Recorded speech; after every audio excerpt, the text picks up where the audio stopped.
Mr. Forman, you waive the roll call of the jury. Yes, Your Honor. Mr. Logsdon, you waive roll call of the jury. Yes, Your Honor. Okay, so Mr. Logsdon, you can call your next witness. Thank you. I'm going to call Sergeant D.J. Leitchfield stand.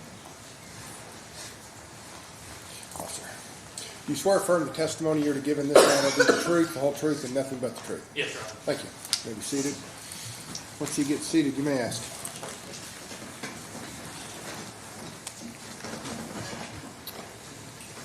Sir, would you state your name for the record and where you're employed? My name is Dennis Newton, Jr. I go by DJ Newton. I'm employed with the Leitchfield Police Department. Are you able to scoot up any closer to the mic? And what town do you live in? I live in Leitchfield. And what is your current rank? Sergeant. And what kind of training do you have to become an officer? I graduated from the Department of Criminal Justice Training, Class 475. It's a basic training academy.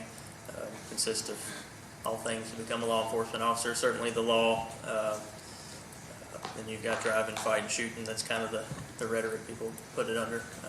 The legal portion of it, the statutes, how to conduct yourself in a manner that's professional, courteous, while maintaining the law.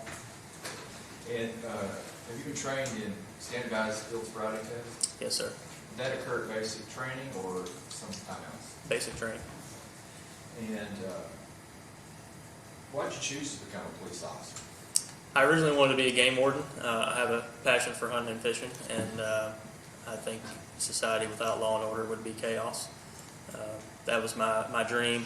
I went to college, got a degree in forestry. I had to have an agricultural degree to become a game warden. Things just didn't work out in that fashion, and the Leitchfield Police Department happened to be hiring. I applied, given that it was law enforcement, and thankfully was hired approximately 8 years ago. So you've been law enforcement now for 8 years. December 21st, 2015, yes, sir. And now, back September 23rd, 2018 into the early hours of September 24th, 2018, you recall that time frame? Yes, sir. And who were you employed with then? The Grayson County Sheriff's Office. And now you're employed with? The Leitchfield Police Department. And what shift do you work? I work third shift. Did you work last night? I did not, thankfully. Okay. Did you have to work tonight? Correct. 8 to 6 a.m. Now,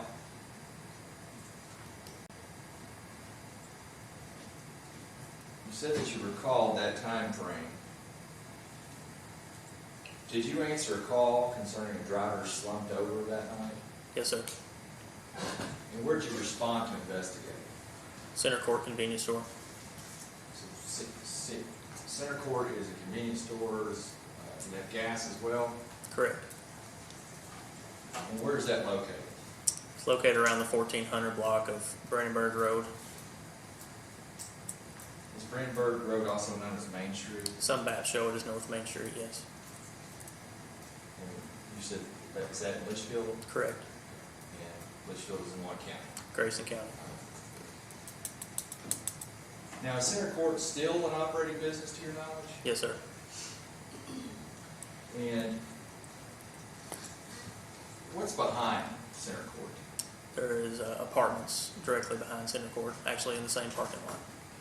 And what's to the right of Center Court? If you're staring at the station, to the right is the Beehive Senior Living. And to the left? There is what used to be a car wash. It's kind of changed hands a few times. But there's houses further north, neighborhoods along the main drag. Past that car wash, whatever building. Correct. There's a neighborhood street directly parallel with that building.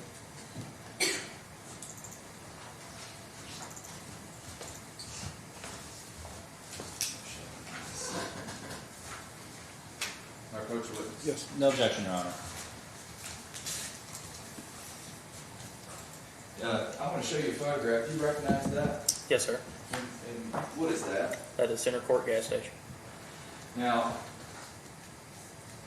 is that photo fair and accurate, at least as far as the building and the parking lot? Yes, sir. But things have changed in 5 years. I believe it was a marathon at the time, but yes. So is this fair and accurate photo of at least the building and how the parking is laid out? Yes, sir. We'd offered in evidence as Commerce Exhibit 1. You said no objection, sir? Your Honor, the only objection that we have is what counsel has already stipulated to with the witness, is that that is not exactly how it presumably looked 5 years ago. I understand it's probably an accurate representation of what it looks like today, but we would just like to submit to the jury that it probably looked slightly different, or potentially vastly different, I don't know, 5 years ago. To be introduced as Commerce Exhibit number 1. Take that back. I published to the jury. Yes. Sir, Mark.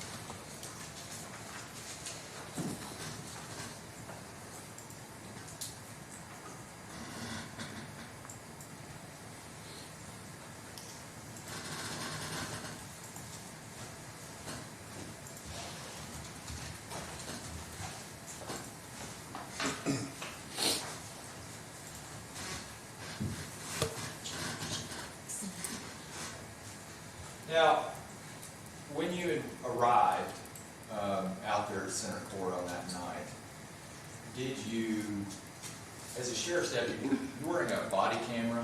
Not at that time. Okay. Did you have a body camera?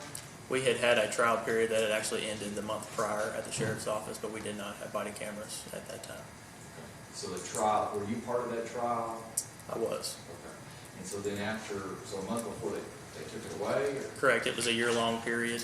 I had just been with the sheriff's office since March of that year, and once Axon allows you to have them for a year to test them out, in order to sell cameras, but our period had ended the previous month. Okay. And did you have a car-mounted camera? No, sir.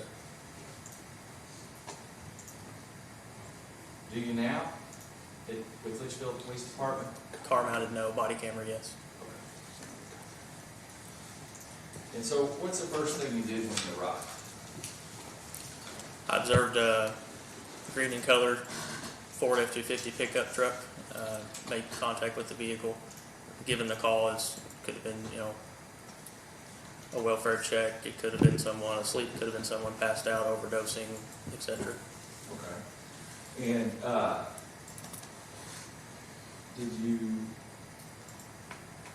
was the person who slumped over, did they rouse when you walked up there?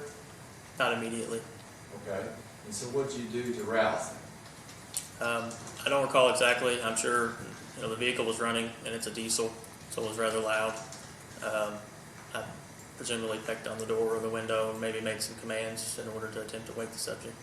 Okay. So you said that the vehicle was running. Correct. Were the headlights on? Yes, sir. And in the back, what's the difference between tail lights and brake lights? So tail lights, when a vehicle's lights are illuminated, the tail lights are on. They are to be seen from a specified distance per statute. However, when they brake light, the brake switch is initiated inside of the vehicle. They become brighter and illuminate more so to alert the subject or the individual behind them that the brakes are being utilized. Additionally, almost all vehicles have what we call a third brake light, which is in the middle of the vehicle at the back. That third brake light also illuminates with the two rear lights. While the tail lights are illuminated, just the rear lights will be illuminated. However, when the brake switch is initiated, the third brake light will come on. Somebody's got the foot on the pedal, the lights in the back get brighter. Correct. And then a third. Objection leading. Sustained. And so, is that third brake light, is it always on? No, sir. Objection, Your Honor, basis of knowledge. Overruled, you can toss him on it. Substantial knowledge. Do you have do you have any experience in determining tail lights versus brake lights being on in your job? I've been on third shift nearly 8 years. I've seen a lot of tail lights and brake lights, yes, sir.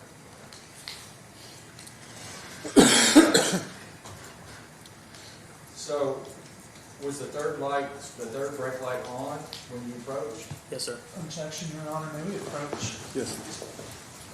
Please. Hold on. This witness has even testified that almost all vehicles have a third brake light. What this witness has not testified to was that the vehicle in this case had a third brake light. Well, he did testify that he had a third brake No, light. he has never said that this vehicle's car has a third brake light that would have been optional. All he has testified to is the third brake light was not on. We don't know that it had one. And I don't know that he has the expertise on Ford vehicles to Hold on. testify. I thought he said the third brake light was on. Was what? He said the third brake light was on. That's what he testified to. Was it not?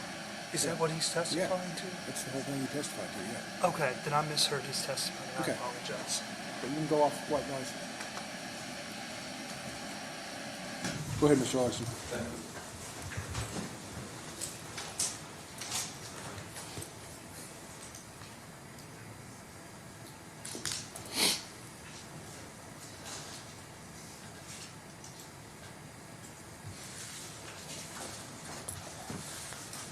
Okay, so when you approached, do you recall whether or not the driver's side window was up or down?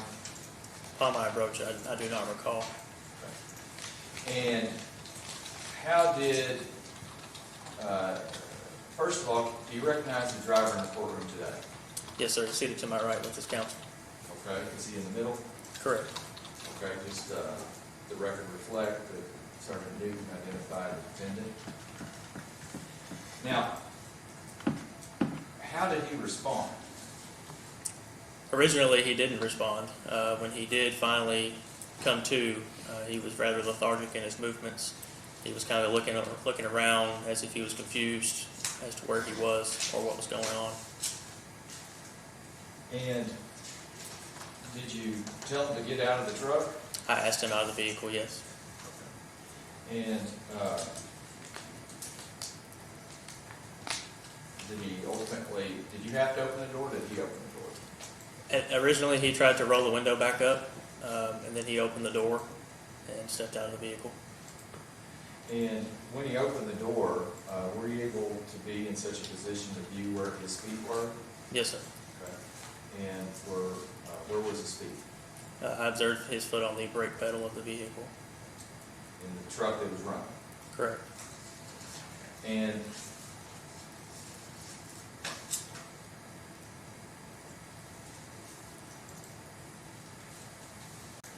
did he exit? Yes. And how well did he exit? The truck? Not well, rather uncoordinated, unsteady on his feet. And did you detect any kind of smell? I detected the odor of alcoholic beverage emitting from his breath in person at that time. As part of your investigation, you asked him how he got to the center court store that night? Yes, sir. And what was his response? He stated to me that he had gotten a ride. When he got out of the truck, what was his appearance like? It appeared that he was somewhat unkept. His clothes were dirty. Boots, I believe he had boots, jeans, and maybe a t-shirt on. Just like I said, rather unkept and disheveled, I suppose. And you were talking about your training earlier. Were you trained on how to perform standardized field sobriety tests? Yes, sir. And do you have experience in performing standardized field sobriety tests on drivers suspected of intoxication? Yes, sir. And in general, what are these tests aimed at?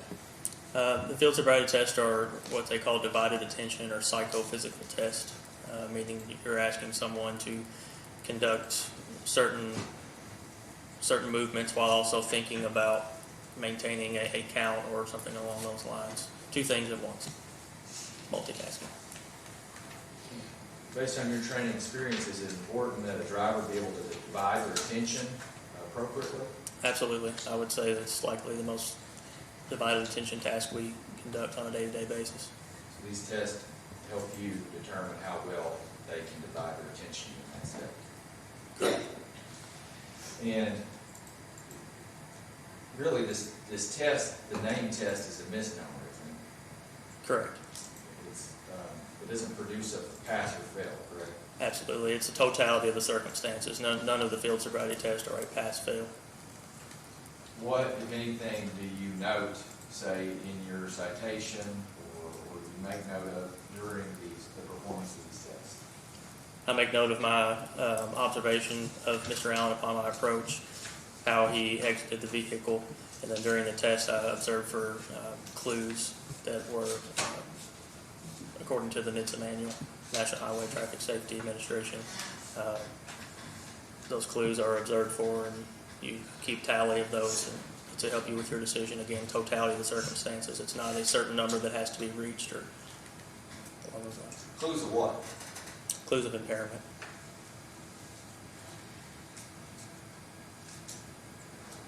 Did the defendant attempt any standardized field sobriety test that night? Yes. And what was the first standardized field sobriety test he submitted to? Horizontal gaze nystagmus. And is there a shorter form of that? It's often referenced as HGN. And what can you tell me about this test in general? In general, there's 6 clues, 3 clues, 2, one for each eye, 2 eyes. You're looking for nystagmus, which is an involuntary jerking of the eyes. To give an analogy, I like to use it similar to maybe windshield wipers on a dry windshield. They jerk on a dry windshield. They may jerk back and forth, whereas on a wet windshield, when they move smoothly. Or How do you get the eyes to move? I place a stimulus 12 to 15 inches in front of the subject's face. I ask them to keep their head still, feet together. Sorry, I'm going to pause you for a second. Stimulus. What are you talking about when you place the stimulus? I typically use my pointer finger on my left hand because I'm right-handed to keep my firearm away from the subject. But it can be a pin or a light, something of that nature. Something for them to follow? Correct. Okay. And so, please continue. Again, I initially asked the subject to stand with their feet together and hands down to their sides, observing for any type of swaying or lack of balance issues at that time. To begin the test, you always conduct a pre-check. You're looking for equal tracking, equal pupil size, or resting nystagmus, which could all indicate a possible brain injury or head trauma, something along those lines at that time. Do you look at their pupils? Yes, sir. And why do you look at their pupils? Well, again, it could indicate a possible injury at that time, but it also, there are 7 major drug categories, all of which can have a different effect on the subject's pupils, i.e. dilated, normal, or constricted. What about unequal pupil size? Unequal pupil size typically could lead an officer to understand maybe a possible head injury, and there is times where a polydrug use, meaning 2 types of drugs within a different category, having an effect on that subject at the same time, their central nervous system. So if there's an accident and the pupils are unequal, that kind of negates using this test. Yes, I would rather call EMS to ensure that there's not some kind of medical emergency or brain bleed, something along those lines. What if they're wearing glasses or contacts? Do you check that? Anytime the subject's wearing glasses or a hat, I ask them to remove it. Contacts, you ask if they're wearing contacts. At the time in which these tests were validated, hard contacts were a thing, and there was a suggestion that maybe it would have an effect on being able to see nystagmus readily, but I don't believe there's any scientific basis behind that. And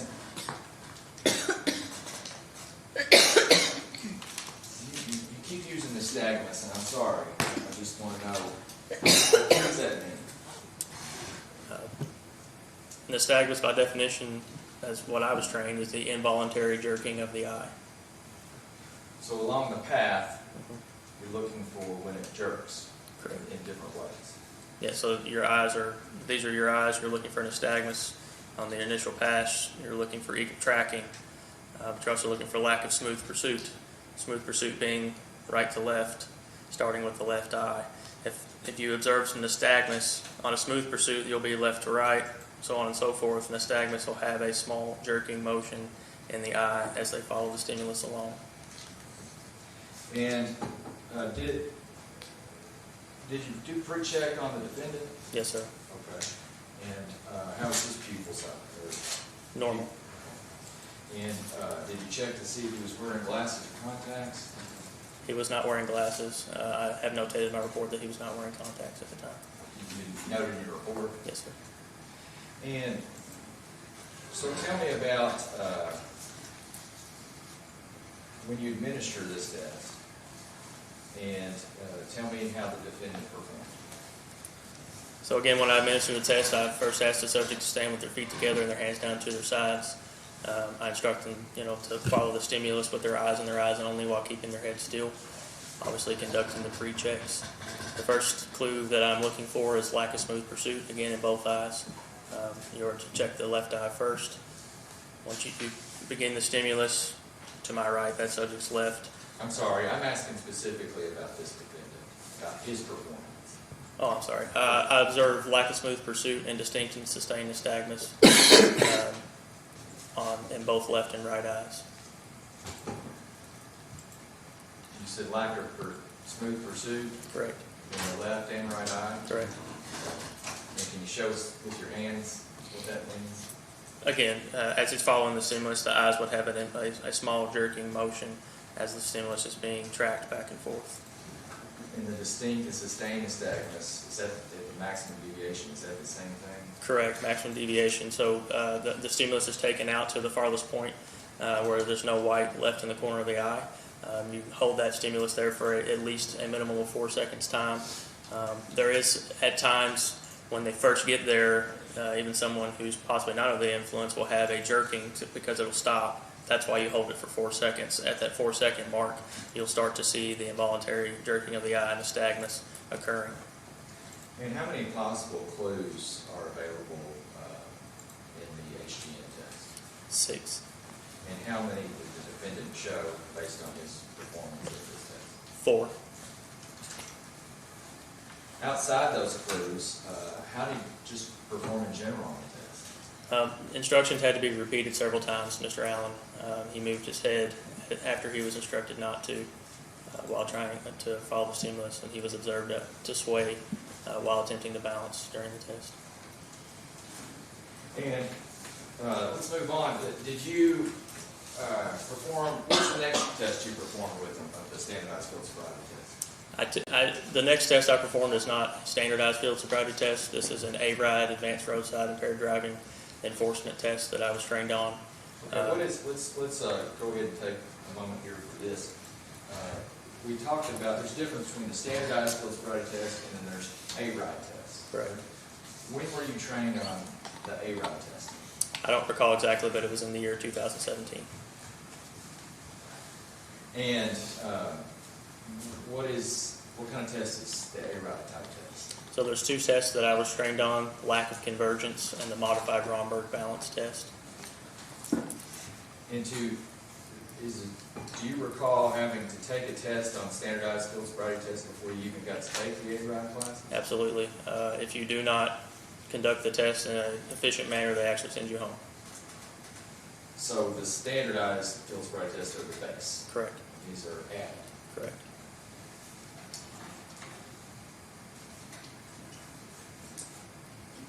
And just a question, I want to go back for a second on the HGN.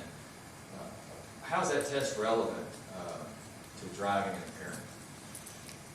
So the HGN, you're looking for, again, nystagmus. I mentioned earlier there are 7 major drug categories. The 3 that would cause nystagmus are depressants, inhalants, and dissociative anesthetics.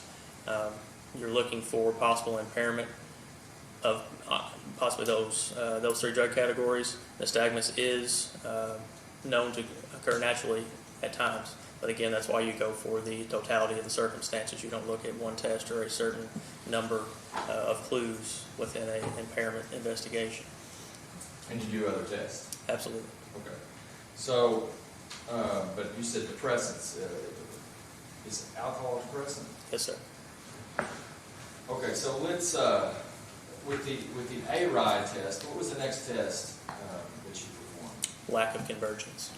Lack of convergence. And so do you normally follow up the HGN with this lack of convergence? I do, because it's the same beginning instructions to remain feet together, hands down to your side. tell me what you do with Courtroom. So again, the stimulus is placed in front of the subject's face, near their nose, 12 to 15 inches away.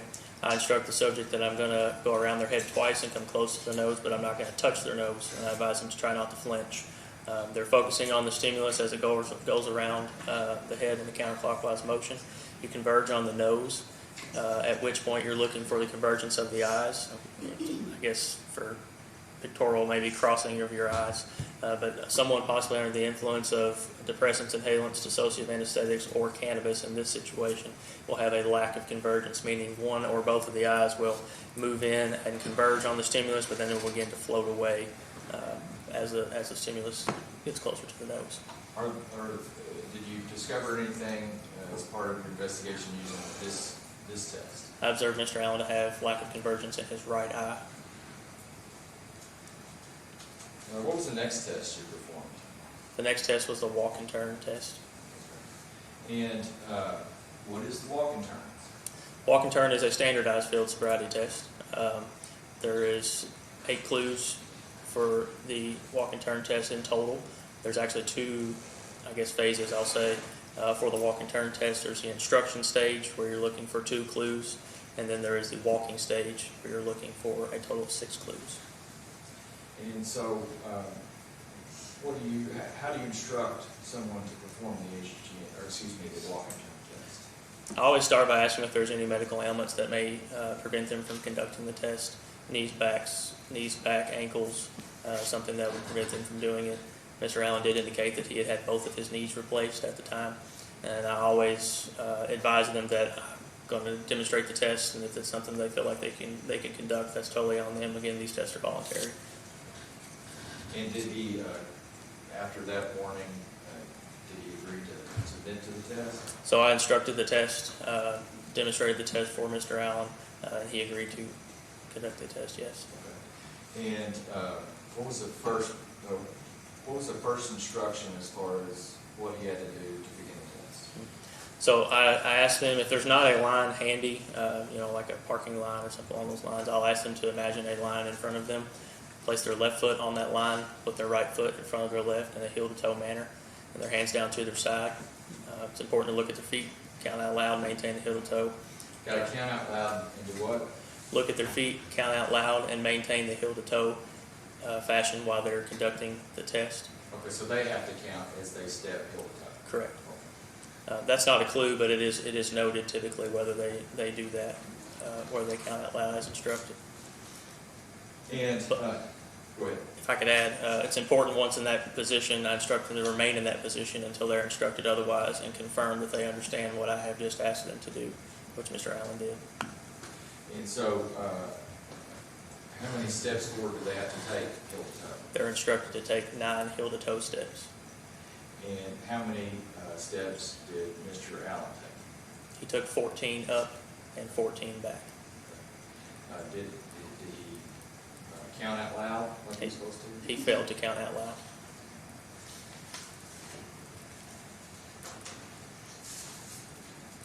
And how many clues of possible impairment out of the 8 did you observe during this test? I observed both clues in the instruction stage, which are unable to maintain balance, meaning he was unable to maintain the heel-to-toe fashion as instructed to do so, and also starts too soon, which meaning before I instructed him to begin, Mr. Allen attempted to start walking.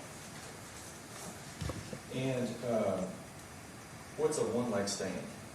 One-leg stand is the third standardized field sobriety test. And did the defendant submit to the one-leg stand? He did not. And did he say why? I don't remember exactly why. I would presume for his knees. Again, you put out that disclaimer that if there's anything knees back, anything prevents you from conducting a balance test. I always demonstrate the test and advise them they can have the option to complete it if they feel like they can. But he didn't take the test? He did not take the test. And then, what was the next test that you administered? The next test was the modified Romberg balance test. And is that a standardized field sobriety test, or is that an A-RIDE test? Or That is an A-RIDE test. Okay. And What were the instructions for that modified rock balance test? Mr. Allen was asked to stand with his feet together, his hands down to the side. When I asked him to tilt his head back first, and then close his eyes. At which point I asked him to estimate the passing of 30 seconds time. When he feels like 30 seconds has passed, I simply ask him to lift his head, open his eyes, and instruct me to stop, and that I'll be keeping a stopwatch while he's conducting the test. So you stand there, close your eyes, tilt your head back, and then silently you have to approximate 30 seconds. Correct. Okay. And so, is there anything to keep someone from just, in their head saying 1 Mississippi, 2 Mississippi, 3 Mississippi? However, whatever fashion they wish to do so. Okay. And how close to 30 seconds did the defendant get? Mr. Allen estimated 30 seconds in 47 seconds time. Okay. And does that indicate anything in the testing? So, based on A-RIDE training, someone who estimates 30 seconds passing in more than 30 seconds time with a grace period of approximately 5 seconds would indicate a slow internal clock, they call it, meaning that someone possibly could be on, again, depressants, inhalants, or dissociative anesthetics, possibly cannabis. I mean, in your experience, do people ever get close, or are they always way off, or? Most of the time, Your Honor, relevance has nothing to do with the bearing of this case. I would say, I think it's important to the jury to know whether or not, in reference to the 47 seconds versus 30 seconds, is this a normal thing, is this way off? I'll allow him to answer that. Go ahead, officer. 47 seconds, estimating 30 seconds and 47 seconds is, to me, a significant difference. Someone who is possibly not under the influence, again, within that grace period, not everyone's going to count exactly the same. They're going to talk slower, they're going to think, things of that nature. But So generally 5 seconds either way is pretty safe. that's kind of the grace period, yes, sir. Someone who may be under the influence of a stimulant may count 30 seconds in as quick as 10. I've had, so. And what is a PBT? Preliminary breath test. And not just the name, what is it for life? Will we approach, Judge? Yes, sir. Likewise, please.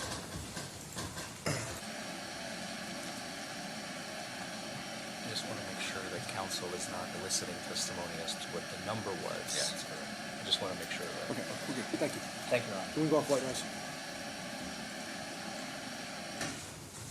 Go ahead, Mr. Logsdon. Thank you. So in our world, non-officers, what is a PBT? Well, I would say probably the typical name that most people call it is a breathalyzer. But that essentially PBT is a small instrument that is used on the road to assist officers in the ability to determine possible presence of alcoholic beverages on the breath. Okay. So it's just a handheld device? Correct. Okay, it's not the actual... Objection leading. Overruled. Go ahead. So it's not the big machine, the big breathalyzer? Well, they're instruments, but yes, sir. The intoxilizer is at the jail. Okay. And so, did you utilize this PBT tool with the defendant? Yes. Okay. And so, does he have to blow into it, or what? I asked my typical spiel is, obviously asked if they'll submit to the PBT. I'll ask them to make a tight seal around the straw. The PBT, I guess, it's a small piece of equipment about this big, and there's a straw that goes on top, a clean straw out of a brand new pack. You place the straw onto the PBT. I instruct the subject to make a tight seal with their lips around the straw and get a good steady breath until I instruct them to stop or they hear a click. They'll give a breath sample, at which point the instrument will give back a reading. And so, it's a tool to determine whether or not there's presence of alcohol on someone's breath out in the field. It's a concentration, yes, sir, on the breath. And so, were you able to utilize this tool to determine if there was alcohol present on the defendant's breath out there? Yes, and there was.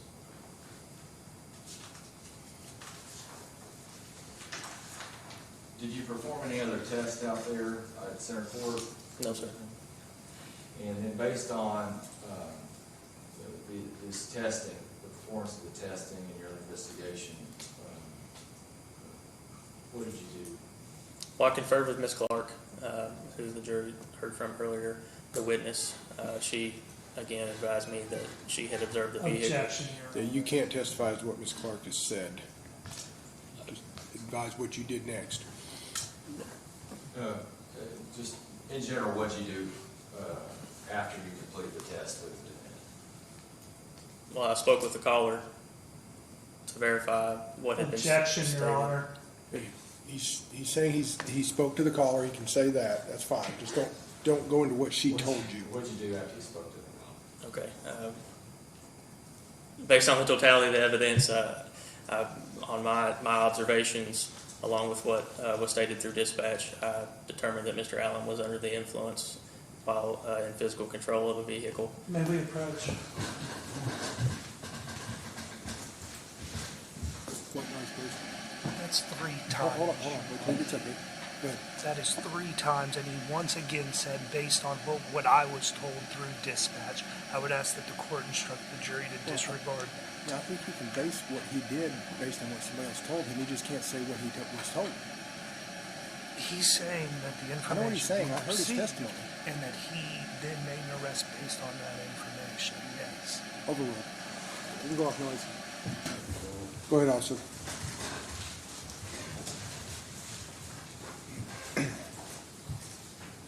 So you arrested him?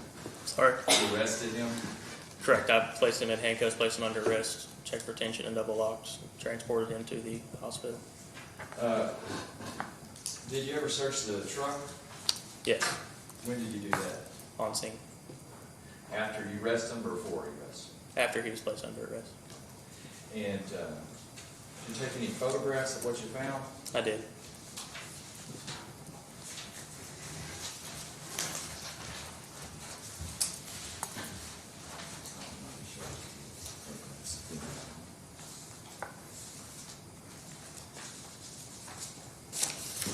Approach the witness. Yes. Sergeant, I want to show you a series of photographs here. They've been pre-marked. Do you recognize each photograph? Yes, sir. And who took these photographs? I did, sir. And are they fair and accurate photograph depicting what you took the picture of on that day? Yes, And when did you take these? on the night of September 23rd, 2018. Okay. We'd offered evidence, Commonwealth's Exhibits 2, 3, 4, 5, and 6. Mr. Forman? No objection, Your Honor. Okay, I'm going to introduce those as exhibits 2 through 6.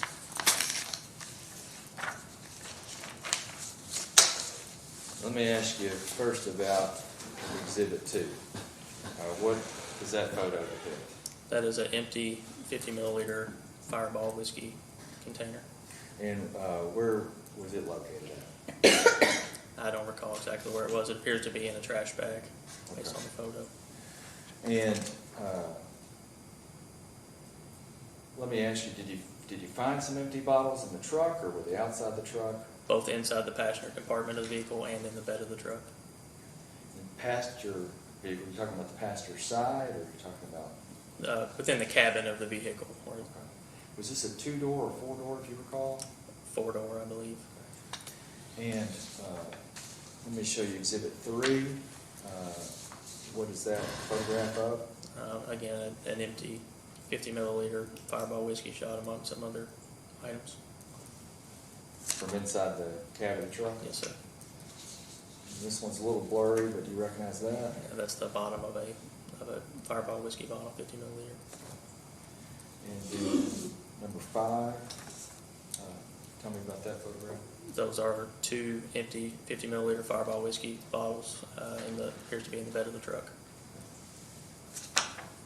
And then this last one seems to be a little different. Tell me about that. Those are full and unopened Fireball whiskey shots that were in the center console of the vehicle. Center console. So here's the driver's seat, is the here. Correct. I'd ask to publish these to the jury. No objection, Judge. Go ahead.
You can proceed, Mr. Wallace.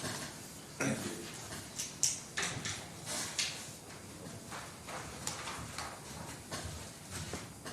I want to go back for a second to what's been entered as Exhibit 1.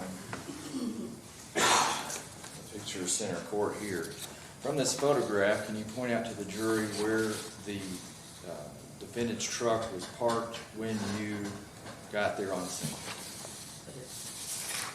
So right here, just to the right of the doors, if you're facing the doors, that first parking spot. I believe so, yes.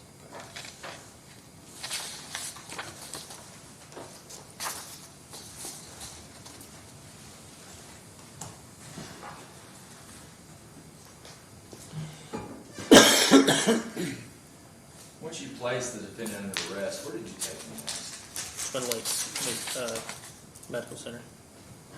to the hospital here? Yes, sir. And then, what happened there? Based on the arrest for operating under the influence, I transported Mr. Allen to the hospital for two reasons. One, for the evidentiary blood draw request, as well as medical clearance for the jail based on his current state. The jail lacks for medical clearance, given people's medical ailments, possibly under the influence. It was based on my experience. I felt as though the jail would request it, so I went ahead and killed two birds with one stone, if you will. Did you take him there for testing now? Yes. Okay. And you read anything to him before you asked him to submit to the test? Implied consent. And did you read an implied consent to him that night? Yes. And what did you do in response to the consent that you read? So after reading the implied consent, the subject is given the opportunity to contact an attorney for 10 minutes, but no longer than 15 minutes time. Mr. Allen requested to contact attorney Ron Hines. He was provided with what he needed in order to do so. I allotted him the 15 minutes. He was unable to contact Mr. Hines at that time. I then requested the blood draw in reference to the arrest, and Mr. Allen submitted to that test. And what is the implied consent? So implied consent, when you're operating a motor vehicle in the state of Kentucky, according to the statute, you have already complied that you will give a test of breath, blood, or urine, or any combination upon request from a law enforcement officer. However, you have the opportunity to refuse that test, and that is why the implied consent is read. It gives you what the penalties will be if you do so, if you do not, and so on and so forth. And you said that he did consent to his blood being drawn? Correct? All right. And did you draw the blood? No, sir. Okay. You're not a medical technician? No, sir. Who drew the blood? A phlebotomist at the hospital, Alicia Taylor. And what did she do with that blood sample? So the samples are from the state police. They come in a kit. I fill out my portions at the top. On the front, there's a styrofoam kit. It's got 3 vials in it. Each vial is individually labeled. There's certain information for column memory here: subject's name, the date, citation number, who drew the blood. Ms. Taylor would have also had initialed the box as well. All those labels are filled out by myself, signed by her as the drawer. Those labels those vials rather, are placed back into the styrofoam container by myself, or by Ms. Taylor, and then I close the styrofoam container, place it back into the box, where it is then taped up with 2 pieces of tape that have initial spots for where I initial as being, if it's been opened, then it's been tampered with. I then transport it to the drop box. The post office has a drop box in the emergency room parking lot. I advise dispatch once we leave that I take it to the drop box. It is placed in the mailbox, and then There's a mailbox at the hospital? there's a post office drop box like you would see in the parking lot of a post office, the blue. Okay. You open the door, place it in there, and it's secured down in there until it is transported via mail to the Kentucky State Police for testing. And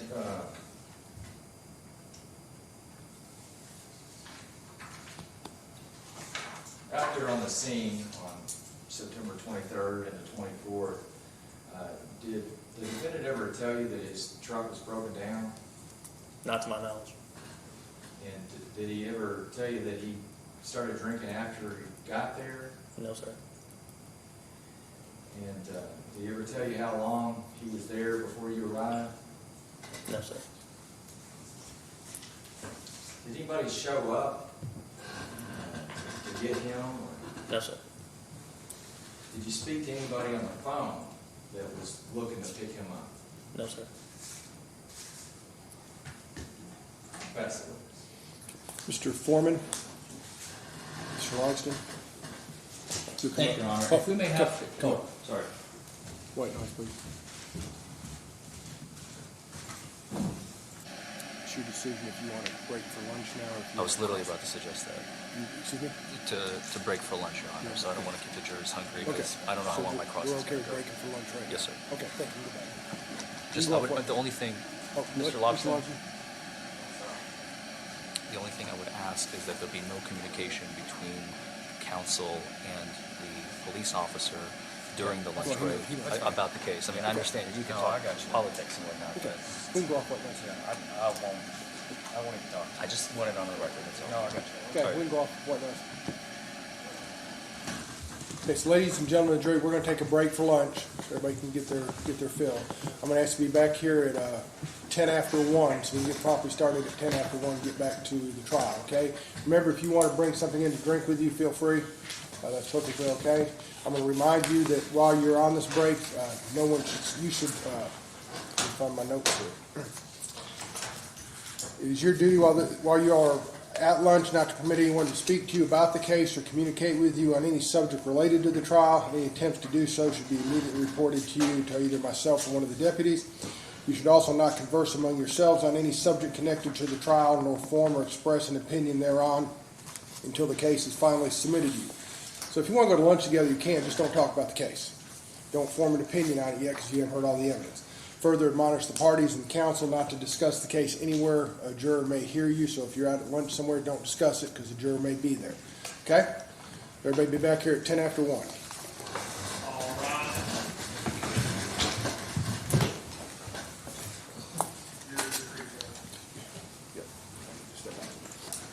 I guess I need the record of white noise. We had subpoenaed Sergeant Bledke because now this kid is scared. We don't intend to call him based on his evidence we don't believe we're going to talk about. And I just want to exclude him out of this room. He's asking to get this room out there. If he stays in here, you won't be able to testify.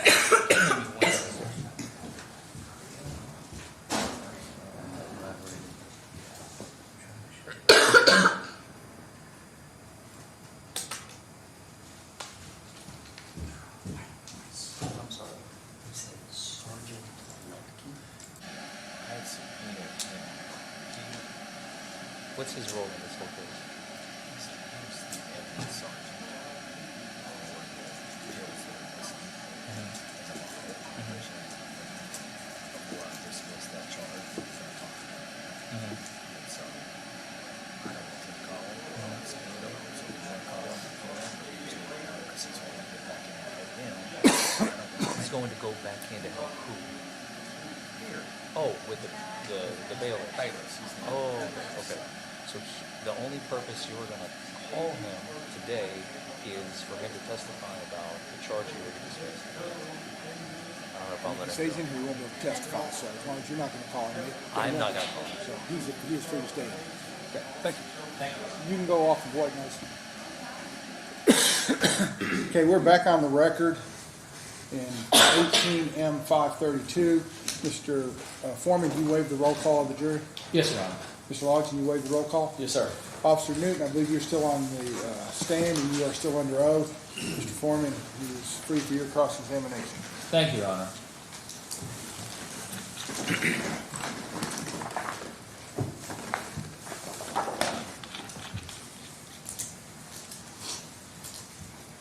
Afternoon.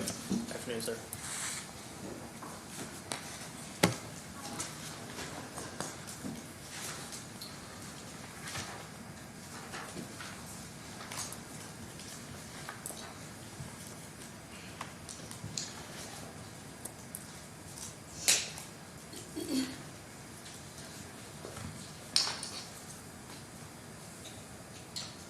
Officer, you're not a mechanic, are you?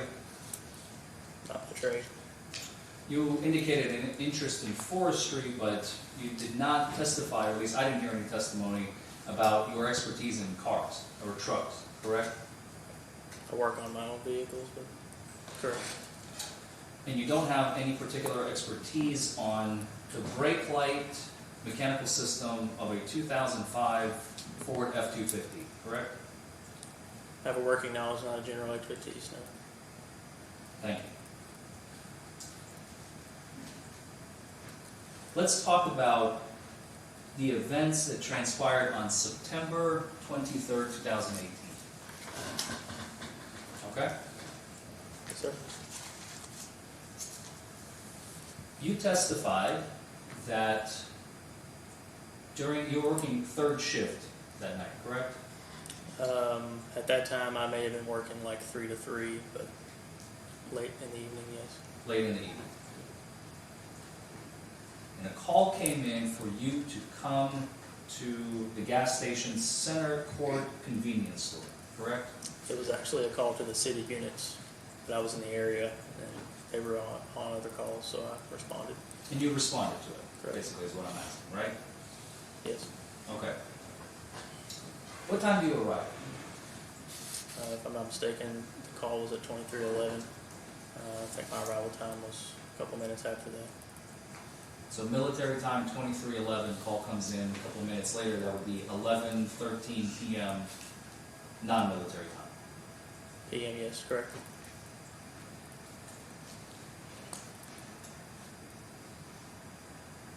When you arrive, other than Miss Evelyn Clark's vehicle, is Mr. Allen's Ford F-250 the only other vehicle in front of the convenience store? To my recollection, yes, sir. And you would be the third vehicle Correct. that arrived, correct? Correct.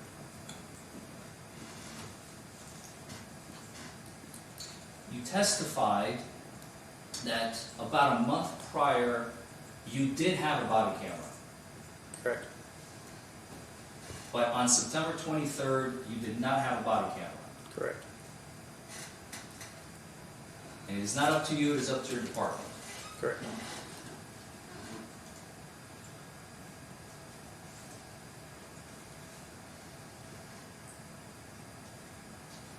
If I may approach the witness, Your Honor. Yes.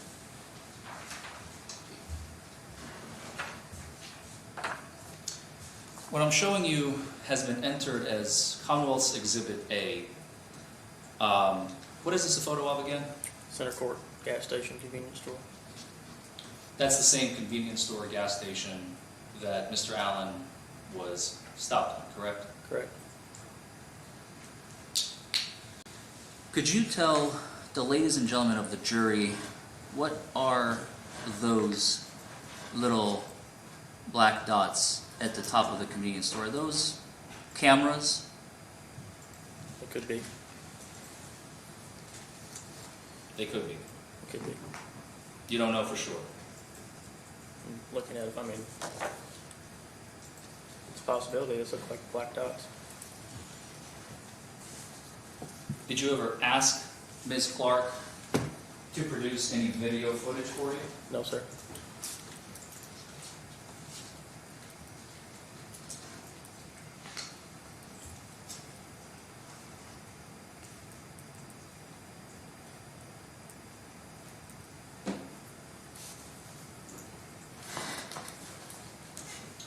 When you arrived,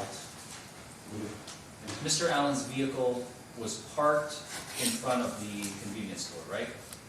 Correct. You never saw the vehicle move. I did not know.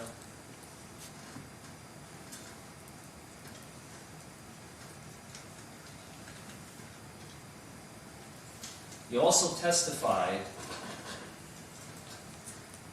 that you came up to Mr. Allen's driver's side window, correct?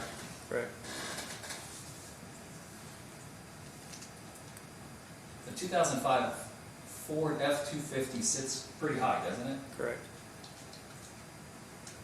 And yet you testified that you could see Mr. Allen's foot on the brake. testified when the door opened, I could see his foot on the brake. So he opened the door with the foot still on the brake. As I asked him to exit the vehicle, yes, sir.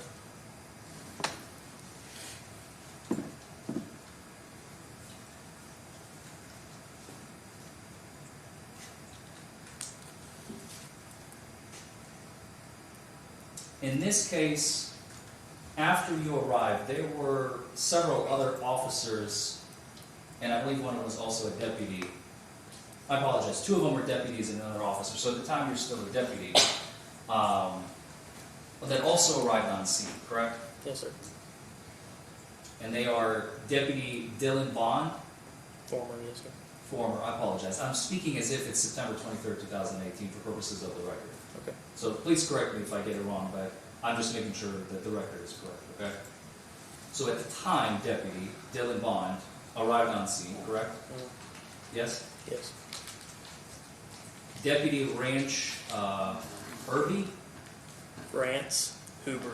Sorry, this is a transcription. He was another one, right? Yes, And then Taylor Logsdon correct. was an officer that also arrived on scene.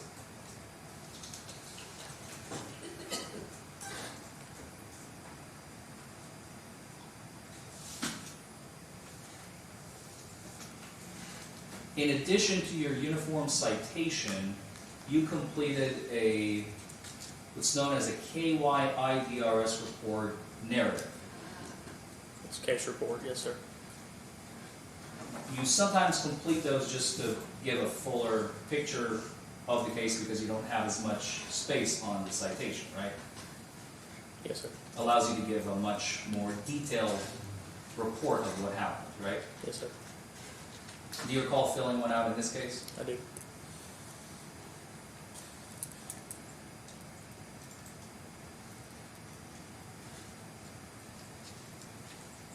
If I may approach, Your Honor? Yes.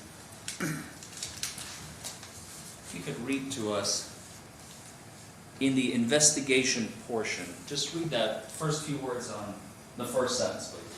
On September 26, 2018, I responded to Center Ford convenience store in reference to a male subject slumped over the driver's seat of a vehicle You can and stop was right there. unresponsive. thank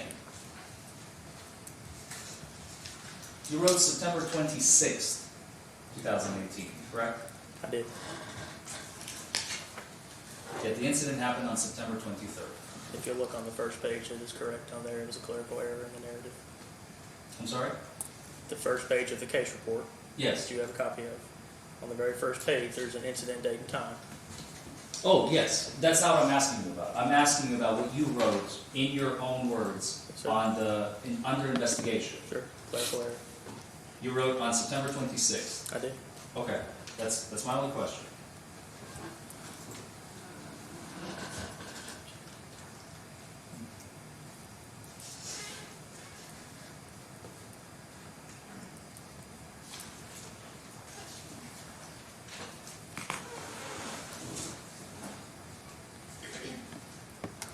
If I may have a moment, Your Honor.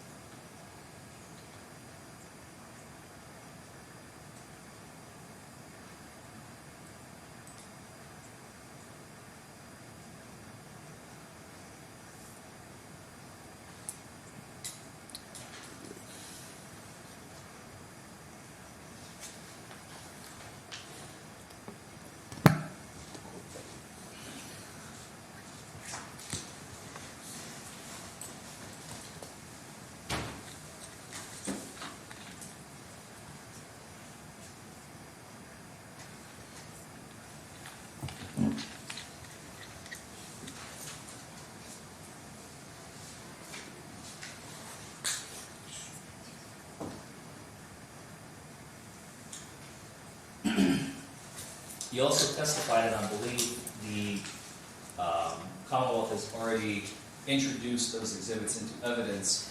You found a plethora of little Fireball whiskey bottles in Mr. Allen's truck, the 50 milliliter, as we call them airplane bottles because they're usually served on an airplane, right? Yes, sir.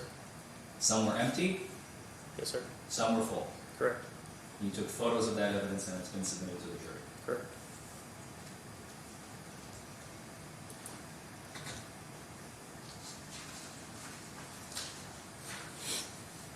Those are all the questions I have. Okay. Any redirect, Mr. Logsdon? Just briefly, that photograph that you were showing, exhibit number 1, that photograph is 5 years after this event, correct? Correct. Okay. Do you recall if there were cameras outside? I do not, sir. Oh, that's all the questions. Any other questions, Mr. Forman? No, Your Honor. Okay. Does this witness be finally excused? Yes, Your Honor. Okay, so Officer Newton, unless they want to keep you around, you're free to go. Thank you. Next witness, Mr.